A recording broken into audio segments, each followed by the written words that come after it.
صبر کا دامن نہ چھوڑیں۔ میں آپ کو ایک بات سوال پوچھنا چاہتا ہوں، آج کل ہم بڑے لوگوں سے تعلقات کیوں بنانے کی کوشش کرتے ہیں؟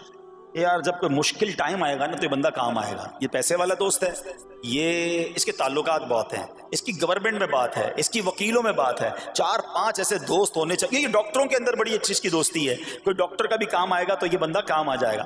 ہم دنیا والوں سے تعلقات اس لیے بناتے ہیں تاکہ یار مصیبت آئے تو یہ بندہ کام آئے، اور نارملی اکثر ایسا ہوتا ہے کہ جس سے امید رکھی ہوتی ہے مصیبت کے وقت غائب ہو جاتا ہے۔ لیکن رب خود قرآن میں فرما رہا ہے ان اللہ مع الصابرین، صبر کر لو اللہ کی رحمت تمہارے ساتھ ہو جائے گی۔ اب میں آپ سے سوال کرتا ہوں، دنیا کے تعلقات ہوں یہ ضروری ہے یا یہ فائدہ مند ہے، یا بندہ صبر کر لے تو اللہ کی رحمت ساتھ ہو جائے سارے غم ویسے ہی دور ہو جائیں گے؟ صبر اس کو نہیں چھوڑنا ہے۔ تو حضرت ایوب علیہ السلام کی زندگی میں ایک اور واقعہ یہ ہوا کہ جب آپ بیمار تھے، آپ کو پتہ جب بندہ بیمار ہوتا ہے تو بعض اوقات اس کی طبیعت میں کیفیات بھی ہوتی ہیں، تو آپ نے اپنی زوجہ کو پکارا، تو آپ کی زوجہ کچھ دیر میں حاضر ہوئی، تو آپ نے جلال میں آ کر اس کو 100 درے، اپنی زوجہ کو 100 کوڑے مارنے کی قسم کھا لی۔ اب جب صحت آ گئی تو قسم تو آپ نے کھائی ہوئی تھی، تو اب کیا کرتے؟ اس بیوی نے تو خدمت بھی بہت کی تھی، اب اسے کوئی خاص کیفیت تھی، آپ نے قسم اٹھا لی تھی۔ سبحان اللہ، ایوب علیہ السلام کو اللہ کریم نے قرآن میں کیا حکم دیا کہ اے ایوب آپ ایک یعنی 100 جس کو کہتے ہیں تنکے، 100 تنکوں والی جھاڑو لیں اور اس جھاڑو کو ایک مرتبہ اپنی بیوی کو مار دیجئے تو آپ کی قسم جو ہے وہ پوری ہو جائے گی، یعنی قسم کا کفارہ نہیں دینا ہوگا۔ اللہ اکبر، اللہ نے اس نبی علیہ السلام کی فرما بردار بیوی کی جو سزا تھی یا جو معاملہ تھا اس کو کتنا آسان فرما دیا۔ تو رب کریم نے قرآن مجید فرقان حمید میں اس کو کس طرح بیان فرمایا، وَخُذْ بِيَدِكَ ضِغْثًا فَاضْرِب بِهِ وَلَا تَحْنَثْ، فرمایا کہ اپنے ہاتھ میں ایک جھاڑو لے کر اسے مار دے اور قسم نہ توڑ۔ اِنَّا وَجَدْنَاهُ صَابِرًا، فرمایا ہم نے اسے صابر پایا۔ نعم العبد، کیا اچھا بندہ، اِنَّهُ اواب، بے شک وہ بہت رجوع لانے والا ہے۔ ارے آج دنیا کسی کو کہے یہ صبر والا ہے، حضرت ایوب کی شان دیکھو کہ رب فرما رہا ہے قرآن میں اِنَّا وَجَدْنَاهُ صَابِرًا، اور ہم نے ایوب کو صبر کرنے والا پایا، صابر پایا۔ اللہ حضرت ایوب کے صبر کے صدقے ہمیں بھی صابرین میں شامل فرما لے۔ اللہ اکبر، سبحان اللہ۔ اور رب کریم نے جو اواب فرمایا، علماء کہتے ہیں کہ یہ اواب کے لاجواب خطاب کو جو آپ کے سر مبارک پر ایک تاج کی طرح رکھ دیا گیا، کیونکہ اواب کے معنی کیا ہے؟ انہو اواب، بے شک وہ بہت رجوع لانے والا ہے۔ اللہ اکبر، صبر کیا تو رب نے کیسے کیسے القاب جو ہیں وہ قرآن میں عطا فرمائے۔ یہاں ایک اور بات بھی سیکھنے والی ہے کہ حضرت ایوب علیہ السلام کے صبر کا کمال یہ ہے کہ قرآن میں ذکر آ گیا، آپ صبح قیامت تک حافظ تلاوت کریں گے، تراویح میں قرآن پڑھا جائے گا، جب بھی قرآن کی تلاوت دنیا کے کونے کونے میں کی جائے گی، قیامت تک حضرت ایوب کے صبر کا ذکر ہوتا رہے گا۔ جب آپ صبر کرتے ہیں اللہ رسول کو راضی کر لیتے ہیں، اللہ ان ناموں کو بلند فرما دیتا ہے۔ بہرحال میرے پیارے اسلامی بھائیوں، اب یہاں تھوڑا سا ایک شرعی مسئلہ بھی سمجھ لیں۔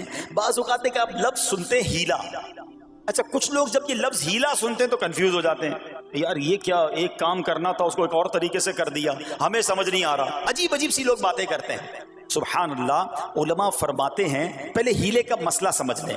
فتاوی عالمگیری میں ہے جو ہیلا کسی کا حق مارنے یا اس میں شبہ پیدا کرنے یا باطل ذریعے سے فریب دینے کے لیے کیا جائے وہ مکروہ ہے، اور جو ہیلا اس لیے کیا جائے کہ آدمی حرام سے بچ جائے یا حلال کو حاصل کر لے وہ اچھا ہے۔ انما الاعمال بالنیات، غلط نیت سے ہیلا کہ کسی کا حق دبا لوں یا معاذ اللہ زکوٰۃ ادائی نہ کرنی پڑے، تو اللہ کو کوئی دھوکہ نہیں دے سکتا، اللہ دیکھ رہا ہے کہ اس کی نیت کیا ہے۔ لیکن ہیلا اس لیے ہے کہ حرام سے بچ جائے، حلال حاصل کر لیا جائے، تو اس کی جو جواز کی صورتیں ہیں علماء نے فرمایا یہ آیت اس میں دلیل ہے، اور آیت کیا تھی؟ وَخُذْ بِيَدِكَ ضِغْثًا فَاضْرِب بِهِ وَلَا تَحْنَثْ، اور فرمایا اپنے ہاتھ سے ایک جھاڑو لے کر اسے مار دو اور قسم نہ توڑو۔ قسم تو 100 کوڑے مارنے کی تھی، اللہ کریم نے آسانی کا راستہ بتایا۔ ہاں ایک بات یاد رہے، یہ بڑی امپورٹنٹ بات کرنے جا رہا ہوں کہ مفتیان کرام قابل اعتماد مفتیان کرام سے رہنمائی لے کر ہم جیسے لوگوں کو، عوام الناس کو کوئی ہیلا اپنے طور پہ نہیں کر لینا چاہیے. ہاں، کیونکہ بعض ہیلوں کی شرعی طور پر اجازت نہیں ہوتی، اور بعض اوقات ہیلا کرنے میں ایسی غلطی لوگ کر جاتے ہیں جن کی وجہ سے ہیلا ہوتا ہی نہیں ہے. تو یہاں صرف آپ کو دلیل بتانا تھا، باقی اگر کسی قسم کا کوئی شرعی ہیلا کرنا ہے تو قابل اعتماد مفتیان کرام سے رجوع کیا جائے. سبحان اللہ. اب حضرت ایوب علیہ السلام کے صبر کی بات ہوئی ہے نا، اللہ نے پتہ ہے آپ کو کتنا مقام عطا فرمایا کہ نبی کریم صلی اللہ تعالی علیہ وآلہ وسلم نے ارشاد فرمایا حضرت ایوب لوگوں میں سب سے بڑھ کر عالم، صابر اور غصہ پینے والے تھے. حضرت ابن مسعود رضی اللہ تعالیٰ عنہ سے مروی ہے کہ حضرت ایوب علیہ السلام قیامت کے دن صبر کرنے والوں کے سردار ہوں گے. ہاں، صبر کرنے والوں کے بھی سردار ہوں گے. اچھا، بعض اوقات ہوتا کیا ہے، اچانک کوئی پرابلم آ گئی، کہیں آگ لگ گئی، گاڑی میں نقصان ہو گیا، پیسے چوری ہو گئے، موبائل چوری ہو گیا، کوئی چیز میں نقصان ہو گیا، کاروبار میں نقصان ہو گیا، صحت خراب ہوئی. بندہ کہتا ہے یار یہ میرے ساتھ کیوں ہوا ہے، میں نے ایسا کیا کیا ہے. بعض اوقات زبان سے شکوے، شکایت، حالانکہ قرآن مجید فرقان حمید نے تو پہلے ہی ہمیں بتا دیا ہے. ہمارا پرابلم پتہ ہی کیا ہے، ہم بہت ساری باتیں جانتے ہیں دنیا کی، قرآن و حدیث پڑھتے نہیں ہیں تو مینٹلی پریپیئرڈ نہیں رہتے. آپ کو پہلے ہی پتا ہو کہ یار گرمیاں آنے والی ہیں، تو اچانک گرمیاں آئیں گی تو پریشان نہیں ہوں گے نا. آپ کو پتا تھا جون جولائی میں گرمی ہوتی ہے بھائی، سردیاں نہیں ہوتی. آپ پنکھا بھی تیار رکھتے ہیں، ٹھنڈا پانی کا انتظام بھی رکھتے ہیں، گرمی کے وقت باہر کم نکلتے ہیں. اور سردیاں آتی ہیں آپ کو پہلے ہی پتا ہوتا ہے، رضائی تیار کر لیتے ہیں، سویٹر نکال لیتے ہیں. ایسا نہیں ہوتا کہ صبح اٹھتے تو 40 ڈگری ہوتا ہے، دوسرے دن اٹھتے تو 5 ڈگری ہوتا ہے. بندہ کہ یار آج ٹھنڈ کی ہو گئی، کل گرمی کی ہو گئی. مینٹلی پریپیئرڈ جب بندہ ہوتا ہے تو وہ تیار ہوتا ہے. اگر جو قرآن پڑھنے والا ہے، حدیث پڑھنے والا ہے، اس کو تو پہلے ہی مینٹلی پریپیئرڈ ہونا ہے. کیوں؟ قرآن کا وعدہ ہے نا، قرآن کا اعلان سنو. اللہ کریم قرآن مجید میں کیا ارشاد فرماتا ہے؟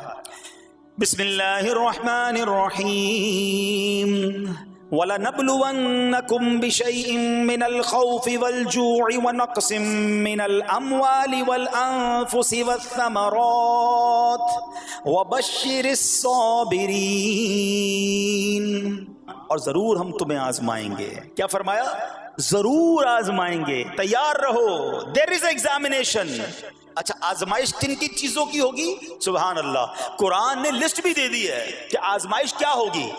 فرمایا کچھ ڈر سے، اچانک خوف آ جاتا ہے نا، کوئی دشمن آ جاتا ہے، کوئی دھمکی دے رہا ہوتا ہے، اچانک حالات خراب ہو جاتے ہیں، دل میں خوف بیٹھ جاتا ہے. پھر فرمایا بھوک سے، مال کم ہو گیا، تنگی آ گئی تو بھوک سے. پھر فرمایا کچھ مالوں اور جانوں اور پھلوں کی کمی سے. کبھی کاروبار میں نقصان ہوگا، کبھی کسی کے باغات ہے تو باغ فصل اجڑ سکتی ہے، آپ کو کوئی نقصان ہو سکتا ہے، کسی جگہ آگ لگ سکتی ہے، اور جانوں کی کمی سے بیماری بھی آ سکتی ہے. مگر آگے کیا فرمایا؟ وَبَشِّرِ الصَّابِرِينَ. خوشخبری سنا ان صبر والوں کو. اور جب سبحان اللہ یہ ایگزام آتا ہے نا، جو اس ایگزام سے نکل جاتا ہے تو رب نے فرمایا خوشخبری ہے. اللہ اکبر. ہم نے زندگی میں دیکھا ہے جس نے مصیبت پر صبر کیا، اللہ کی رضا پر راضی رہا، اللہ نے مشکل سے بھی نکالا اور پہلے سے اسے زیادہ عطا فرما دیا. ہمارا پرابلم ہی ہم ٹیسٹ میں فیل ہو جاتے ہیں. جیسے امتحان شروع ہوا، واویلا شروع، شور شروع، شکوے شروع. سب کو بتانا، حالانکہ کر کوئی نہیں سکتا لیکن سب کو بتائیں گے. نہ کرو ایسا. میں جانوں، میرا رب جانے، مجھے کیوں کسی کو بتانا. ہاں، وہ کریم ہے، وہ دیکھ رہا ہے کہ میرا بندہ صبر کر رہا ہے. سبحان اللہ. حضرت سیدنا امام ابو جعفر محمد بن جریر طبری تفسیر طبری میں اس آیت مبارک کے تحت فرماتے ہیں، یعنی ہم تمہیں دشمن کے خوف، قحط سالی، شدید بھوک و فقر و فاقہ، فصلوں کی کمی، مقاصد کے حصول میں مشکلات، کفار سے جنگ کے دوران افرادی قوت میں کمی اور اہل و عیال کی موت وغیرہ کے ذریعے آزمائیں گے. اور یہ سب چیزیں بطور امتحان ہوں گی تاکہ تمہارے سچے جھوٹوں سے اور اہل بصیرت منافقوں سے جدا ہو جائیں. یعنی اس ٹیسٹ میں پتا چل جائے گا کون اللہ والا ہے، کون صبر والا ہے، کون اللہ کی رضا پر راضی رہنے والا ہے. سنو سنو، جب یہ تکلیف آتی ہے نا تو اس کا پھر اجر کتنا ملتا ہے. شہنشاہ نبوت، مخزن جود و سخاوت صلی اللہ تعالی علیہ وسلم نے ارشاد فرمایا، جو دنیا میں ہی اپنی ہر خواہش کی تکمیل کر لے تو یہ چیز آخرت میں اس کے اور اس کی خواہش کے درمیان آڑ اور پردہ بن جائے گی، اور جو مالداروں کی زینت کی طرف اپنی نگاہیں دراز کرے تو وہ آسمان والوں کے سامنے بے عزت ہو جاتا ہے، اور جو شدید بھوک پر صبر کرے اللہ عز و جل اس کو جنت الفردوس میں جہاں چاہے گا ٹھکانہ عطا فرمائے گا۔ ہاں، ہر چیز پوری ہو جائے، جو چاہیے وہ مل جائے، یہ نہیں ہونا چاہیے۔ کچھ نہ کچھ آزمائشیں آئیں گی، اور اگر سب ادھر مل گیا تو ادھر پھر کیا ملے گا؟ ہم اللہ سے یہ دعا کرتے ہیں کہ ادھر بھی عطا فرمائے، ادھر بھی محروم نہ کرے۔ ہاں، ہمیں ڈرتے بھی رہنا چاہیے کہ یار میں جو مانگتا ہوں ادھر مل جاتا ہے، کہیں وہاں محروم نہ رہ جاؤں۔ تو آزمائش آئے تو صبر کرنا چاہیے، اللہ کی رضا کے طور پہ زندگی گزارنی چاہیے۔ ایک بار نبی پاک علیہ الصلوۃ والسلام انصار کے پاس تشریف لے گئے تو فرمایا کیا تم مومن ہو؟ بڑا کمال کا سوال جواب ہے، ذرا غور کیجئے گا۔ ہمارے پاس بھی کوئی آ کر کہے کہ کیا تم مومن ہو تو ہم کیا جواب دیں گے؟ صحابہ خاموش رہے۔ سیدنا فاروق اعظم نے کہا حضور ہاں ہم مومن ہیں۔ شاید ہمارا بھی جواب یہی ہوگا مومن ہیں، مگر اگلا سوال سنو نبی پاک علیہ الصلوۃ والسلام کا۔ فرمایا کہ اگر تم مومن ہو تو تمہارے ایمان کی علامت کیا ہے؟ ہاں، اب ہم سے کوئی یہ سوال کرے تو ہم جواب کیسے دیں گے؟ بھائی تم کہہ رہے ہو مومن ہیں، واٹ از دا سمٹمز؟ کوئی نشانی، کوئی علامت تو بتاؤ نا۔ اب یہ سوال کرنے والے کون ہیں؟ پیارے آقا صلی اللہ تعالی علیہ وآلہ وسلم۔ صحابہ سامنے بیٹھے ہیں، ارشاد فرمایا مومن ہو تو علامت کیا ہے؟ تو کیا شاندار جواب دیا کہ صحابہ کرام نے کہ ہم جب فراخی کی حالت ہوتی ہے نا، آسانی ہوتی ہے تو ہم شکر ادا کرتے ہیں، جب آزمائش آتا ہے، کوئی پرابلم آتی ہے، ہم صبر کرتے ہیں اور اللہ کے فیصلے پر راضی رہتے ہیں۔ نبی اکرم علیہ الصلوۃ والسلام نے جواب میں کیا فرمایا؟ رب کعبہ کی قسم تم مومن ہو۔ تو پتہ یہ چلا کہ مومن ہونے کی نشانی یہ ہے کہ جب اچھے دن آئیں تو شکر کرے، اور مشکل کے دن آئیں تو اللہ کی رضا پر، اللہ کے فیصلوں پر راضی رہے، صبر کرے۔ اب آؤ سوال کرتے ہیں، اچھے دن آتے تو ہم کیا کرتے ہیں؟ ارے بھائی میں تو انتظار میں تھا، تھوڑے پیسے آئیں تو فلاں عیاشی کروں، فلاں گناہ کروں، تھوڑے پیسے تھے تو وہ کام ہی نہیں کر پا رہا تھا، اب تو موقع میں لگا ہے، اب تو دن آئے ہیں۔ معاذ اللہ، جس کو اللہ نعمتیں دیتا ہے، فراخی دیتا ہے، تو وہ اللہ کی نافرمانی میں لگ جاتا ہے، اور جب اس کو کوئی آزمائش بھیجتا ہے تو وہ ناشکری کہہ کر، بلکہ بعض اوقات تو کفریہ کلمات منہ سے نکال کر ایمان سے بھی ہاتھ دھو بیٹھتا ہے۔ ایسا نہیں ہونا چاہیے۔ عقل مند وہ ہے، یاد رکھنا کہ رب جتنی عطائیں بڑھائے ہم اتنے سجدے بڑھائیں، ہم اتنے صدقے بڑھائیں۔ دیکھو نا دنیا میں کیا ہوتا ہے، آپ کو کوئی تحفہ دے، آپ کیا کہتے ہیں؟ شکریہ، جزاک اللہ۔ دوبارہ تحفہ دے، آپ کہتے ہیں بہت مہربانی۔ تیسری بار دے، بندہ کہ یار یہ تو مجھ پر کتنا مہربان ہے۔ اتنی مہربانیاں، ناراض نہیں ہونا چاہیے۔ جو تمہیں دنیا میں 2-4 تحفے دے دے، تم اسے ناراض نہیں کرنا چاہتے۔ جب سے میں پیدا ہوا، جب سے وہ نواز رہا ہے، وہ ناراض نہ ہو جائے اس کا کوئی خیال نہیں، وہ دیے جا رہا ہے۔ ہم تو دیکھتے ہیں نا، بندہ غریب ہوتا ہے، تھوڑے گناہ، جیسے جیسے امیر ہوتا گیا اس کے پر پرزے نکلنا شروع ہو جاتے ہیں، مسجد سے دور، نمازوں سے دور، معاذ اللہ حرام کاموں میں پڑ جاتا ہے۔ ارے اللہ کے بندے، تجھے رب نواز رہا ہے، تیرے تو سجدے بڑھنے چاہیے تھے۔ لیکن ہوتا کیا ہے، وہ عطائیں بڑھاتا ہے، لوگ خطائیں بڑھاتے ہیں۔ نہ کرو ایسا۔ جب فراخی ہو، جب اللہ کی طرف سے آسانی ہو تو شکر ہو، اور جب آزمائش آئے تو صبر ہو۔ یہی مومن کی نشانی ہے، اور اللہ سے دعا کرتے ہیں کہ اللہ کریم ہمیں اپنے شکر گزار اور صبر کرنے والے بندوں میں شامل فرما لے۔ اور یقین کریں صبر کا جو پھل ہے نا، وہ کہتے ہیں نا صبر کا پھل میٹھا، او ہو بالکل ٹھیک کہا، بلکہ بہت میٹھا ہے۔ سنو، اللہ عز و جل فرماتا ہے کہ جب میں کسی بندے کو بیماری میں مبتلا کروں، ہو سکتا ہے یہاں بھی میرا کوئی بھائی بیمار بیٹھا ہو، مدنی چینل کے ناظرین میں سے کوئی بیمار بیٹھا ہو، دیکھو بیماری آئے نا، شکوہ مت کرنا، صبر کرنا۔ فضیلت سنو، حدیث قدسی ہے، اللہ فرماتا ہے جب میں اپنے کسی بندے کو بیماری میں مبتلا کروں اور وہ اس پر صبر کرے، کسی سے شکایت نہ کرے، تو میں اس کے گوشت کو اچھے گوشت سے اور اس کے خون کو اچھے خون سے بدل دیتا ہوں۔ پھر اگر اسے شفا دیتا ہوں تو ایسی شفا دیتا ہوں کہ اس کے نامہ اعمال میں کوئی گناہ نہیں رہتا، اور اگر میں اسے دنیا سے اٹھا لوں تو اسے اپنی رحمت کاملہ کے سائے میں لے جاتا ہوں۔ ارے کمال ہو گیا، بیماری آئی، بیماری جب جاتی ہے تو گناہوں سے بھی پاک کر کے جاتی ہے۔ صرف ایک ہی تو کنڈیشن ہے، صبر کرنا. بیماری آئی صبر کرنا.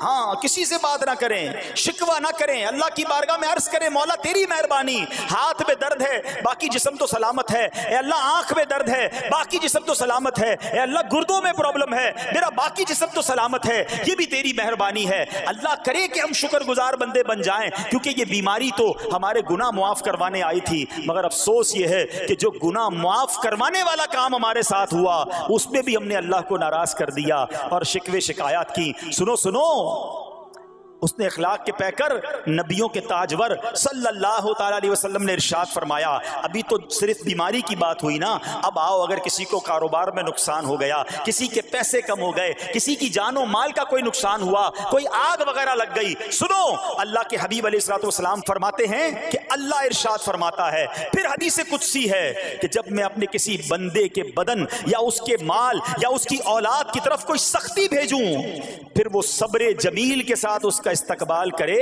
تو قیامت کے دن مجھے اس سے حیا آئے گی کہ میں اس کے لیے میزان قائم کروں یا اس کا نامہ اعمال کھولوں. ہائے ہائے ہائے، سمجھتے ہو اس کا مطلب؟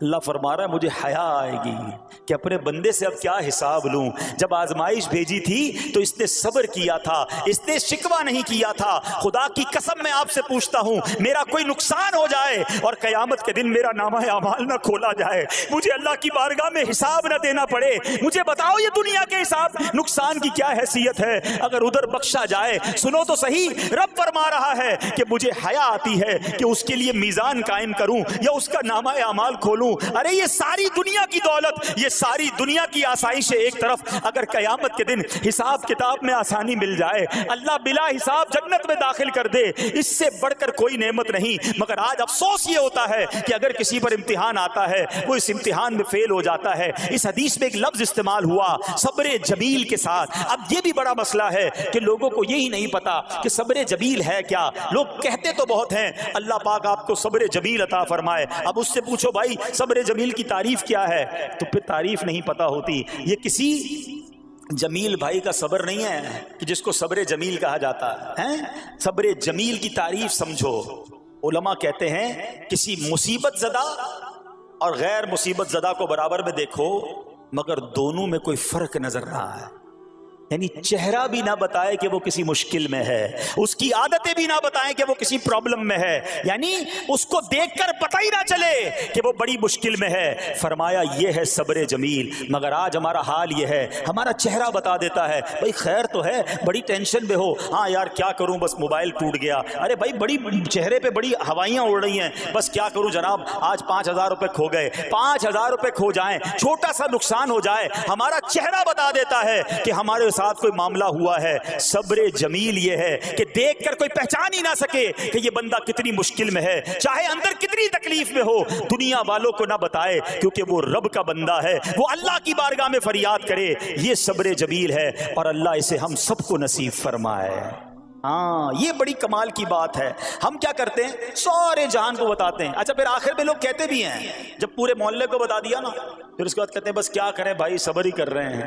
اب آپ صبر نہیں کر رہے حضرت، ہاں آپ کا صبر چلا گیا، آپ نے ساری دنیا کو تو بتا دیا. صبر یہ ہے کہ صبر پہلے صدمے پر ہوتا ہے. جیسے ہی آپ کو کوئی صدمہ لگا نا اب آپ جانے رب جانے، نہ بتائیں کسی کو، ٹھیک ہے. وہ الگ بات ہے آپ کسی کو دعا کے لیے کہہ دیں، لیکن بڑا نقصان ہو گیا، بڑی مشکل ہو گئی، بڑی پریشانی ہو گئی، اس سے حل تو کوئی نہیں ہونا. اچھا ہمارا ماجرا ایک اور بھی بڑا عجیب ہے، مشکل ہو جائے تو سب کو بتاتے ہیں، آسانی ہو جائے تو پھر کسی کو نہیں بتاتے. 5,000 کا نقصان سارے محلے کو پتا ہے، 50,000 کا فائدہ ہوا پھر کسی کو بتایا آپ نے؟ نہیں یار بتاؤں گا تو نظر لگ جائے گی. گھر والوں کو تو بالکل بھی نہیں بتاؤں گا، خرچہ بڑھا دیں گے. گھر والوں کو ساری ٹینشن کی خبریں جا کے دے رہے ہوتے ہیں، مارکیٹ میں بڑا نقصان ہو گیا، آج بڑا مندہ ہے، ارے بھائی کاروبار بالکل نہیں ہے، تاکہ گھر والوں کا خرچہ روک سکے. اور جیسے ہی کاروبار اچھا ہو گیا گھر جاتے پھر بھی وہی والا منہ بنا لیتے ہیں تاکہ ان کو پتہ نہ چلے میں بڑے پیسے کمانے لگا ہوں. یہ نہ کیا کریں. ہاں ٹینشن آپ کسی کو بتا کر اپنا صرف ثواب ضائع کرتے ہیں، باقی کچھ نہیں ہوتا.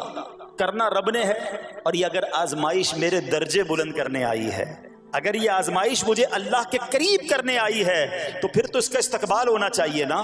ہاں ہمارے بزرگان دین تو آزمائشوں کا استقبال کیا کرتے تھے. اور سنو یہاں ہو سکتا ہے کہ میرا کوئی نابینا بھائی بیٹھا ہو، بعض اوقات ایسا بھی ہوتا ہے کہ اچانک کسی کی بینائی چلی جاتی ہے، آنکھیں ٹھیک ہوتی ہیں اور اچانک ایکسیڈنٹ ہوا کہ کوئی واقعہ ہوا ہے، بہت بڑی آزمائش۔ اللہ اس آزمائش سے ہمیں محفوظ رکھے، مگر دیکھو میرے رب کی شان دیکھو، جب بھی کوئی تکلیف آتی ہے نا، بندہ صبر کرے، اس تکلیف کا اجر تیار ہے، اس کا کمال سے اس کی رحمت تیار ہے، رحمت کی برسات تیار ہے۔ سنو، اللہ فرماتا ہے کہ اے جبرائیل، جب میں اپنی کسی بندے کی بینائی لے لوں تو اس کا اجر یہ ہے کہ میں اسے اپنے دیدار سے مشرف فرماؤں گا۔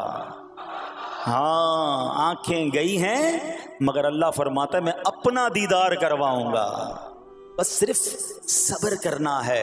اسی طرح میرے پیارے اسلامی بھائیوں، بعض لوگوں کے یہاں بچے کا انتقال ہو جاتا ہے، چھوٹے چھوٹے بچوں کا انتقال ہو جاتا ہے، یا بعض اوقات پیدائشی بچہ مرا ہوا ہوتا ہے پیدا، اس کا انتقال ہو جاتا ہے، یا بعض اوقات ولادت سے پہلے ہی بچہ ضائع ہو جاتا ہے، بہت شور، بڑا واویلا، بڑا رونا پیٹنا گھروں میں ہوتا ہے۔ مت کیا کرو ایسا، یقین کریں یہ بہت بڑا انعام تمہیں ملنے جا رہا ہے۔ ایسا نہ ہو یہ رونا پیٹنا، یہ بے صبری، یہ اللہ کی بارگاہ میں شکوے شکایات، اتنے بڑے تم اجر سے محروم رہ جاؤ۔ سنو، اللہ کے آخری نبی صلی اللہ تعالی علیہ وسلم نے فرمایا، جس مسلمان جوڑے کے 3 بچے انتقال کر جائیں، اللہ عز و جل ان بچوں پر فضل و رحمت کرتے ہوئے ان دونوں یعنی ماں باپ کو جنت میں داخل فرمائے گا۔ صحابہ کرام نے عرض کی کسی کے 2 بچے، فرمایا 2 بچے بھی، پھر عرض کی اور 1، فرمایا 1 بھی، پھر فرمایا اس ذات کی قسم جس کے قبضہ قدرت میں میری جان ہے، جس عورت کا کچا بچہ فوت ہو جائے یعنی حمل ضائع ہو جائے اور وہ اس پر صبر کرے تو وہ بچہ اپنی ماں کو اپنی ناف کے ذریعے کھینچتا ہوا جنت میں لے جائے گا۔ یہ تو جنت کا ٹکٹ تھا، مگر شکوے شکایات، الامان والافیز، گھر میں موت، میت کو نقصان ہو جائے، ہماری عورتیں، ہمارے گھر کے افراد وہ واویلا کرتے ہیں۔ معاذ اللہ، بعض اوقات تو کفریہ کلمات زبان پر ہوتے ہیں، معاذ اللہ ثم معاذ اللہ، کہتے کہ اللہ کو ہمارا ہی گھر ملا تھا، اتنے چھوٹے بچے کا کیا قصور تھا، استغفر اللہ۔ یہ تمہارے جملے، ایک تو گھر میں مصیبت پہلے ہی آئی ہوئی ہے اور تم اللہ پر اعتراض کر کے معاذ اللہ، اللہ کو ظالم کہہ کے اپنا ایمان بھی ضائع کر بیٹھے، یہ تو اس سے بڑی مصیبت ہو گئی نا۔ تو نہ کریں ایسا، سیکھو۔ آج میں نے آپ کے سامنے حضرت ایوب علیہ السلام کی سیرت اور قرآنی واقعہ بیان کیا کہ سب کچھ چلا گیا مگر وہ اللہ کی رضا پر راضی تھے، رب نے انہیں صبر کرنے والا بندہ بھی فرمایا اور ساری نعمتیں پہلے سے زیادہ عطا فرما دی۔ ہاں بالکل نوازا جائے گا، صبر کا دامن اگر نہ چھوڑیں۔ سنو ہمارے اسلاف کیسے صبر کرتے تھے۔ حضرت سیدنا فتح موصلی رحمت اللہ تعالی علیہ کی زوجہ محترمہ رضی اللہ تعالی عنہا کا پاؤں پھسل گیا اور ان کا ناخن ٹوٹ گیا، وہ مسکرانے لگی۔ اللہ اکبر، کبھی کبھی ہمارا بھی ناخن ٹوٹا ہوگا، بہت تکلیف ہوتی ہے، ناخن ٹوٹے تو جان نکل جاتی ہے، مگر آپ مسکرانے لگی۔ کسی نے پوچھا کہ آپ کو ناخن ٹوٹنے کا درد نہیں ہوا، آپ مسکرا رہی ہیں؟ تو فرماتی ہیں کہ اس درد پر جو ثواب ملے گا نا، مجھے درد پر صبر کروں گی اور جو مجھے اس پر ثواب ملے گا تو اس ثواب کے تصور نے میرے درد کی تلخی کو دور کر دیا۔ ہائے ہائے ہائے، یہ ہیں اللہ والے۔ ہاں، صبر کرنا کوئی ان سے سیکھے۔ میرے پیارے اسلامی بھائیوں، احادیث میں، روایتوں میں یہ مضمون ملتا ہے کہ اللہ کریم کی بارگاہ میں بندے کا کوئی درجہ رکھا ہوتا ہے، یعنی اللہ کی رضا یہ کہ بندہ اس سٹیج تک پہنچ جائے، اس درجے تک پہنچے، مگر وہ نماز کے ذریعے، روزوں کے ذریعے، عبادتوں کے ذریعے اس درجے تک نہیں پہنچتا، پھر اللہ اس پر آزمائش بھیجتا ہے کہ میرا بندہ صبر کر لے تاکہ صبر کر کے اس درجے کو حاصل کر لے۔ ہائے ہائے، یعنی مجھ پر کوئی آزمائش آئی تھی میرے درجے بڑھانے، مگر ہائے میری بے صبری کہ میں نے وہ درجہ پانے کا موقع ضائع کر دیا، میں نے وہ ثواب پانے کا موقع ضائع کر دیا۔ خدا را یاد رکھنا، اگر کسی آزمائش سے گزر رہے ہو تب بھی کبھی اور اگر آئندہ کوئی آزمائش آئے صبر کا دامن نہ چھوڑنا، یہ تصور کر لینا کہ یہ میرے گناہ معاف کرنے کا ذریعہ بن رہا ہے، یہ میرے درجے بڑھانے کا ذریعہ بن رہا ہے۔ اور سنو، جب مصیبت آئے تو پڑھنا کیا ہے؟ رسول اللہ صلی اللہ تعالی علیہ وآلہ وسلم نے فرمایا جو مصیبت کے وقت انا للہ و انا الیہ راجعون کہتا ہے تو اللہ عز و جل اس کی پریشانی دور فرما دیتا ہے اور اس کے کام کا انجام اچھا فرماتا ہے اور اسے ایسا بدل عطا فرماتا ہے جس پر وہ راضی ہو جاتا ہے۔ تو یہ پڑھ لیں، لیکن شکوہ نہ کریں، دنیا والوں کو بتانے کی حاجت نہیں۔ اچھا، وہ جو میں بات کر رہا تھا کہ تکلیف سب کو بتانی ہے اور راحت کے بارے میں کسی کو کوئی شکر کرتا ہوا نظر نہیں آتا۔ ایک بار ایک شخص کے سر پر جو ہے نا وہ تکلیف ہوئی نا، سر میں درد ہو گیا، اس نے پٹی باندھی اور گھومنے لگا۔ اس زمانے میں حضرت رابعہ بصریہ رضی اللہ رحمۃ اللہ تعالی علیہا، اللہ کی بہت بڑی ولیاں ہیں، آپ نے اس کو دیکھا کہ کیوں پٹی باندھی ہے؟ وہ کہتا سر میں درد تھا اس لیے پٹی باندھی ہے۔ بات تھوڑی سی باریک ہے، سمجھدار لوگ سمجھیں گے، اس لیے پٹی باندھی ہے کہ سر میں درد تھا۔ اللہ اکبر۔ اس اللہ والی نے پتہ ہے کیا کہا؟ آپ کہتی ہیں کبھی صحت کی پٹی بھی باندھی ہے؟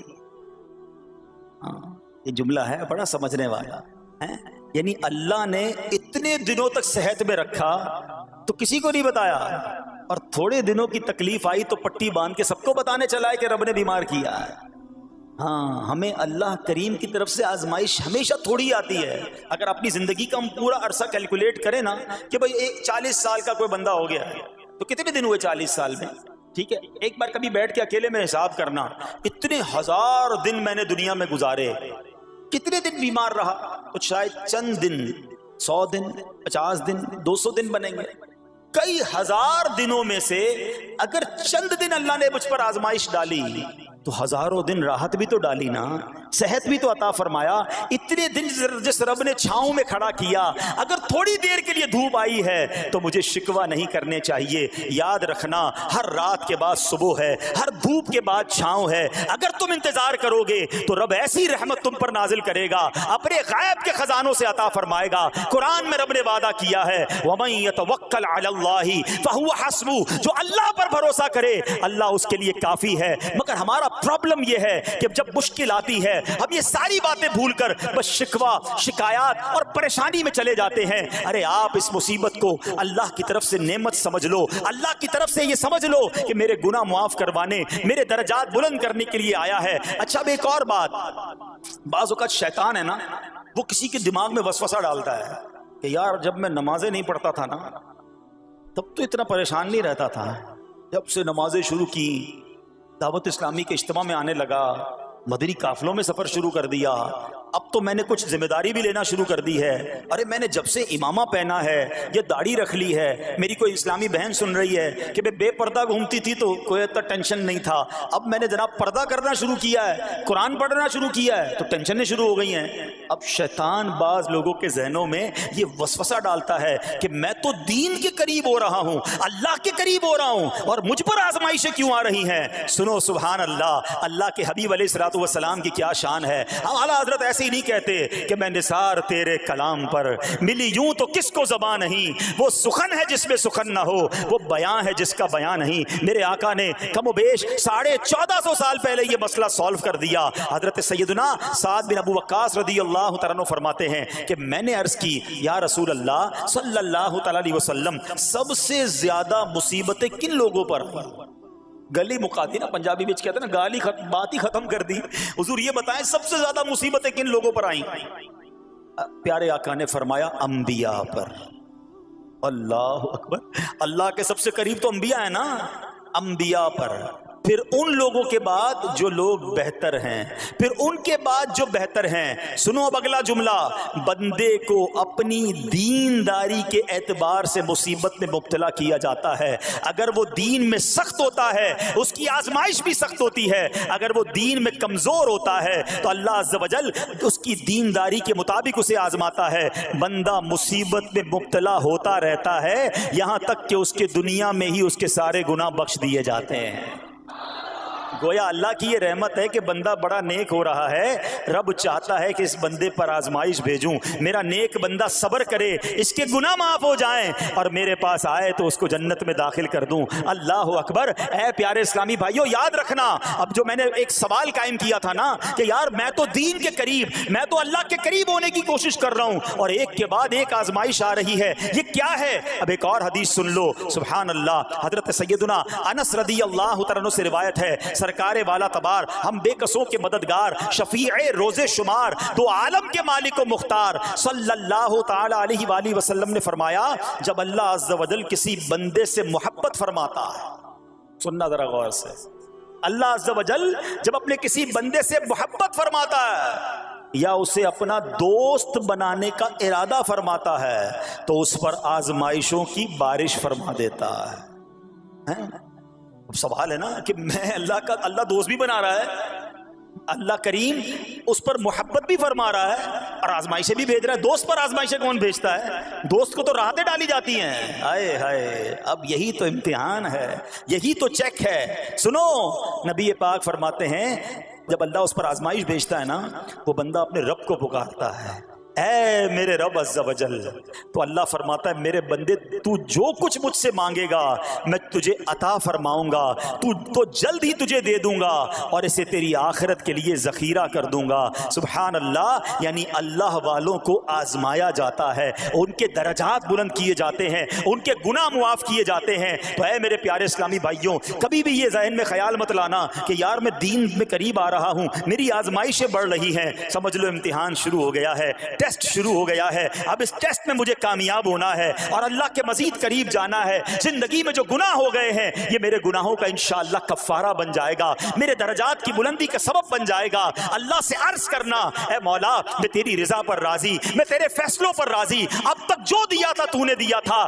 یہ سب کچھ تیرا ہے، اے رب جب تو واپس لے گا میں اس پر راضی۔ جب یہ ثابت قدمی نصیب ہو گئی، پھر دیکھو غیب کے خزانوں سے کیسا آپ کے دل پر سکینہ اترے گا، پھر کیسا آپ پر رحمتوں کا نزول ہوگا۔ تو اے میرے پیارے اسلامی بھائیوں، مصیبتیں آ چکی اور آنے بھی والی ہیں، پہلے ذہنی طور پر تیار رہنا، مگر صبر کرنا۔ یہ چند دنوں کی، چند گھنٹوں کی، چند لمحوں کی مصیبت ہے، مگر یہ تمہارے درجات کو بلند کر دے گی۔ رب کریم صبر کرنے والوں کو پسند فرماتا ہے۔ اور جو میں نے بات کہی تھی کہ صبر بھی کریں اور جب اللہ کریم کی طرف سے راحتیں آ جائیں تو شکر بھی کریں۔ کیا شاندار رب کا قرآن میں فرمار ہے، اللہ فرماتا ہے وَإِذْ تَأَذَّنَ رَبُّكُمْ لَئِن شَكَرْتُمْ لَأَزِيدَنَّكُمْ وَلَئِن كَفَرْتُمْ إِنَّ عَذَابِي لَشَدِيدٌ۔ اللہ قرآن میں فرماتا ہے اور یاد کرو جب تمہارے رب نے اعلان فرما دیا کہ اگر تم میرا شکر ادا کرو گے میں تمہیں اور زیادہ عطا کروں گا۔ ہاں شکر کرو رب اور دے گا، مگر اگلا حصہ سمجھنے والا ہے، اور اگر تم ناشکری کرو گے تو میرا عذاب سخت ہے۔ اللہ نے اپنے عذاب سے بھی ڈرایا ہے اور شکر کرنے کا درس بھی دیا ہے۔ تو بہرحال میرے پیارے اسلامی بھائیوں، اللہ کریم سے میں دعا کرتا ہوں کہ اپنے نیک بندوں کے صدقے، کربلا والوں کے صبر کے صدقے، نبی پاک علیہ الصلوۃ والسلام کے طائف کے میدان میں پتھر کھا کر دعا دینے والے صبر کے صدقے، رب کریم ہمیں بھی صبر کی نعمت نصیب فرمائے، صرف زبانی نہیں قلبی طور پر ہمیں صبر کرنے والوں میں شامل فرما لے۔ اگر ہم پر کوئی آزمائش ہے تو رب کریم یہ آزمائش ہمارے گناہوں کا کفارہ بنا دے، ہمارے درجات کی بلندی کا سبب بنا دے۔ دعوت اسلامی کے مدنی ماحول سے اگر ہم وابستہ رہیں گے نا تو ہمیں انشاءاللہ صبر کرنے کا پریکٹیکل جو ہے وہ موقع بھی ملتا رہے گا، کیونکہ صبر کیسے کرنا ہے اس کی کوئی پریکٹس بھی تو ہونی چاہیے نا۔ تو مدنی قافلے جب اس میں جاتے ہیں نا تو آرام اپنے گھر جیسا نہیں ملتا، کھانا اپنے گھر جیسا نہیں ملتا، بعض اوقات سفر میں تکلیف ہوتی ہے، تو یہ پریکٹیکلی آپ کو صبر کرنے کا موقع ملتا ہے۔ تو اگر آپ واقعی صابرین میں شامل ہونا چاہتے ہیں تو مدنی قافلوں میں سفر اپنا معمول بنائیں۔ اللہ کریم ہم سب کو مدنی قافلوں میں سفر کی توفیق عطا فرمائے۔